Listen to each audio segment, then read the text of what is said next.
मैं शिवांगी शुक्ला आप सभी को इस क्लास में स्वागत करती हूँ।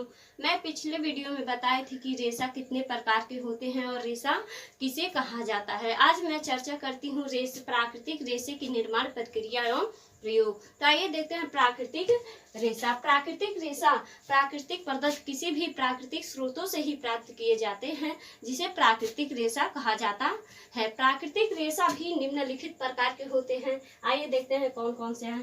पहला है कपास, दूसरा है रेशम और तीसरा है लिनन, चौथा है ऊन। कपास क्या है? कपास को रेशों का राजा कहा जाता है।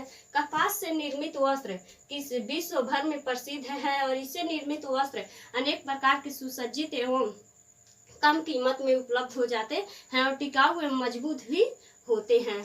आइए कपास की प्रजाति देखते हैं। कपास की प्रजाति, इसका निर्धारण जलवायु, भूमि, मृदा की उपजाऊ के कारण होती है। कपास के रेशे की गुणवत्ता सफेदी, लंबाई, महीनता और सुदृढ़ता पर निर्भर करती है। कपास की किस्में हैं अमेरिकन, भारतीय आदि हैं। तो आइए अब देखते हैं कपास की निर्माण प्रक्रिया।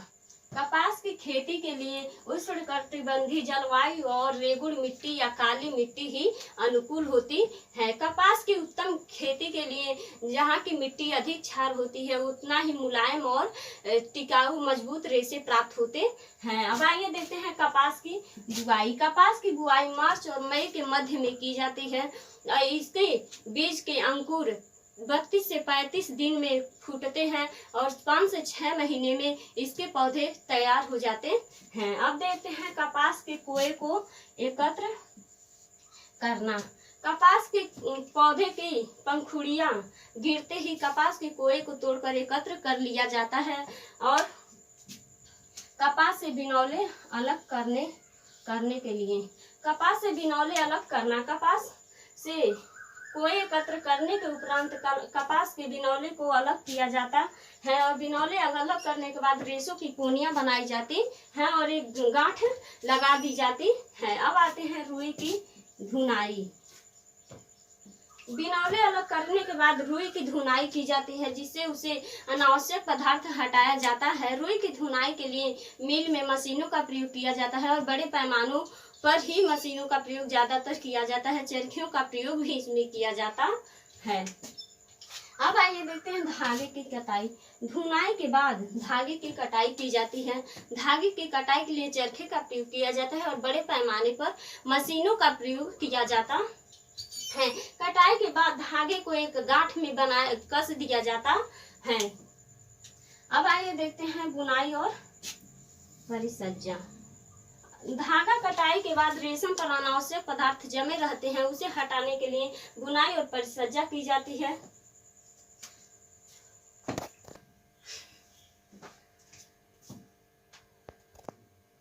कपास के रेशे का प्रयोग।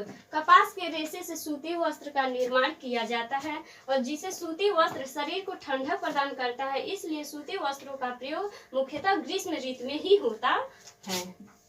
दूसरा है रेशम।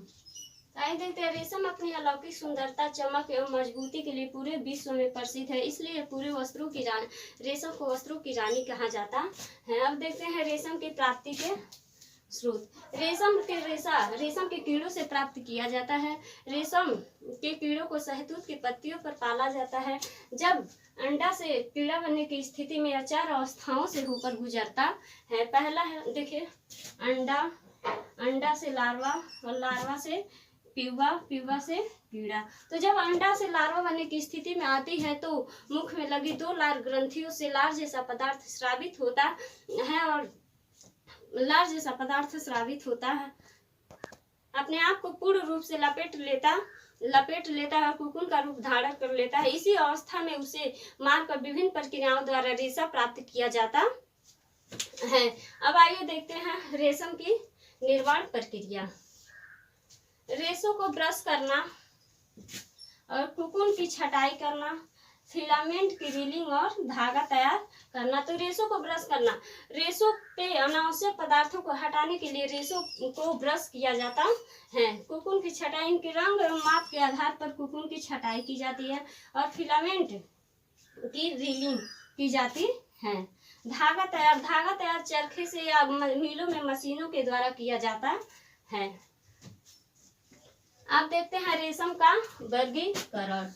तो रेशम का वर्गीकरण दो प्रकार से होता है। पहला है जंगली रेशम और दूसरा है उत्पादित रेशम। तो जंगली रेशम में आ जाएगा मूंगा रेशम, टसर रेशम, और उत्पादित रेशम में आ जाएगा लपेटा हुआ रेशम और कटा हुआ रेशम। लिनन, आइए देखते हैं लिनन क्या होता है। लिनन फ्लैक्स के पौधे से प्राप्त किया जाता है, इसे फ्लैक्स फाइबर भी कहा जाता है। अब लिनन की खेती पे आते हैं।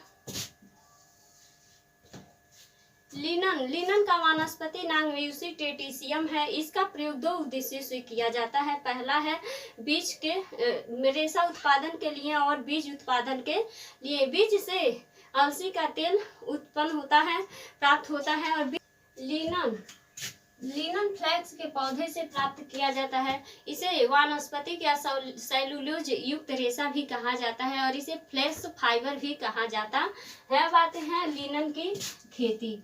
लिनन का वानस्पतिक नाम यूसीटेटिसियम है। इसका प्रयोग दो उद्देश्यों से किया जाता है। पहला है रेशा उत्पादन और दूसरा है बीज उत्पादन। बीज से अलसी का तेल प्राप्त होता है, जिसका प्रयोग पेंट, लिनोनियम और तैलीय रेशम के निर्माण में किया जाता है। कपास की खेती अप्रैल और मई में की जाती है। इसके पौधे के फूल नीले और सफेद रंग के होते हैं और पत्तियां नीले रंग की होती है। और कपास का पौधा 4 से 5 माह में परिपक्व हो जाता है। कपास के रेशे का रंग धूसर होता है। अब आइए देखते हैं रेशे की निर्माण प्रक्रिया।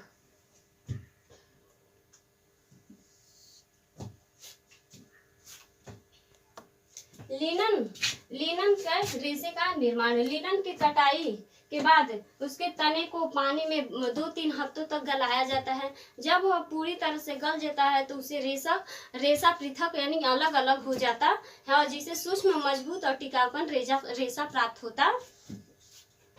होता है, जिसे मशीनों या मिलों में बड़े बड़े मशीनों द्वारा उसकी अनावश्यक पदार्थों को हटाया जाता है और सूक्ष्म रेशा प्राप्त किया जाता है। अब आइए देखते हैं लिनन के रेशे की विशेषता। लिनन के रेशे की विशेषता दो प्रकार की होती है। पहला है भौतिक रेशा और दूसरा है रासायनिक रेशा। तो भौतिक रेशा के अंतर्गत आता है लंबाई, लोचनशीलता, सुदृढ़ता, सफाई और धुलाई। कपास की रेशे की लंबाई 12 से 20 इंच तक की होती है। अब आते हैं रासायनिक रेशा। तो रासायनिक रेशा के अंतर्गत निम्नलिखित प्रकार के आते हैं। आइए देखते हैं कौन कौन से हैं। पहला है अम्ल के प्रति प्रतिक्रिया, विरंजकों के प्रति प्रतिक्रिया और कवक के प्रभाव और क्षार के प्रति प्रतिक्रिया। अब आइए हम देखते हैं ऊन। ऊन क्या है? ऊन एक प्राकृतिक रेशा है जो विभिन्न प्रकार के जीव जंतु जैसे भेड़, बकरी, खरगोश, ऊँट आदि से प्राप्त किए जाते हैं। आइए अब इसके प्राप्ति के स्रोत देखते हैं। पहला है भेड़, दूसरा है कश्मीरी बकरी, तीसरा है ऊंट और चौथा है खरगोश। अब आइए देखते हैं भेड़ क्या वर्तमान समय में अमेरिका, फ्रांस में इस प्रजाति के भेड़ों से ऊन प्राप्त की जाती थी। अब आइए देखते हैं कश्मीरी बकरी। इसे पश्मीना बकरी भी कहा जाना जाता है। इससे प्राप्त रेशों की दो परतें होती हैं। ऊपरी परत खुरदरी और निचली परत सूक्ष्म, मुलायम और चिकना होता है। अब आइए देखते हैं ऊंट चीन और मंगोलिया में ऊन प्राप्त की जाती है। अब आइए देखते हैं खरगोश। यह निर्माण रेशा। खरगोश से प्राप्त ऊन चमकीला और सूक्ष्म, मुलायम और सफेद रंग का होता है। अब चलिए देखते हैं ऊन की निर्माण प्रक्रिया। तो आइए पहला है भेड़ के शरीर से ऊन उतारना, उसके बाद मिल में भेजना, फिर तेल लगाना, रंगना और मिश्रित करना। तो आइए देखते हैं भेड़ के शरीर से बाल ऊन उतारना। यह ऊन निर्माण की प्रथम प्रक्रिया है। उसके बाद मिल में भेजा जाता है जिसमें उस ऊन पर से अनावश्यक पदार्थों को हटाया जाता है। उसमें उसके आकार और लंबाई में परिवर्तन किया जाता है। अब आइए देखते हैं तीसरा है तेल लगाना और रंगना। ऊन प्राप्त होने के बाद उसमें रूखापन रहता है जिसे जैतून का तेल, सुअर का चर्बी लगाकर 14-15 दिन तक रखा जाता है। उसके बाद एक नर्म ऊन प्राप्त होता है। उसके बाद उसके रंगने की प्रक्रिया की जाती है। धन्यवाद।